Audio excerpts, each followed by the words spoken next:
Work to replenish and restore Kimball's Beach along the Delaware Bay is entering into the final stages as crews plow new sand down to the low tide mark.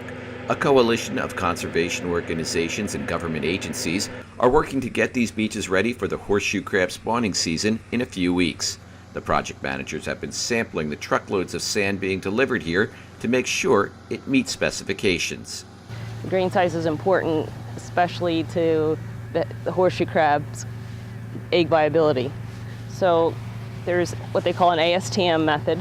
So we collect the samples. We've done separate analyses for each source, and now today we're taking a composite because what we're doing here is mixing the two on site to optimize the habitat. Biologists say the spring tides still need to wash over this new sand to help it conform to the natural contours of the beach and to aerate the material. Further north, Moores Beach will also be the focus of restoration work, but just getting crews to this beach has turned out to be a challenge. The road leading here was heavily damaged by Hurricane Sandy and must be repaired. So we got to fix every one of those potholes. We counted them, there's 42, and these are, tractor trailer size potholes, so it's not a little job.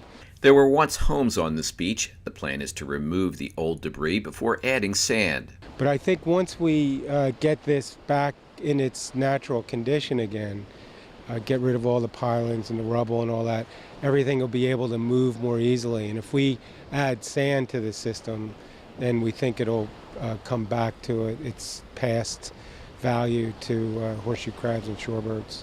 Further south at Pierce's Point, wildlife biologists hope to remove some of the remnants of old bulkheads and other structures. The boards are an obstacle to the crabs returning to the water after they spawn. The horseshoe crab population has plummeted in recent years. A ban on taking the ancient creatures remains in place in New Jersey in order to protect the crabs and the migratory shorebirds that feed on their eggs. Superstorm Sandy was the latest in a series of storms to erode these beaches, creating another hurdle for these animals to overcome.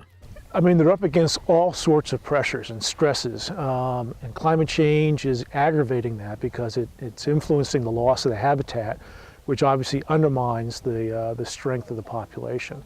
So we're trying to adapt to climate change. We're trying to make sure that the crabs have all the advantages we can provide them, and then by extension the birds have all the advantages that a healthy crab population can give them.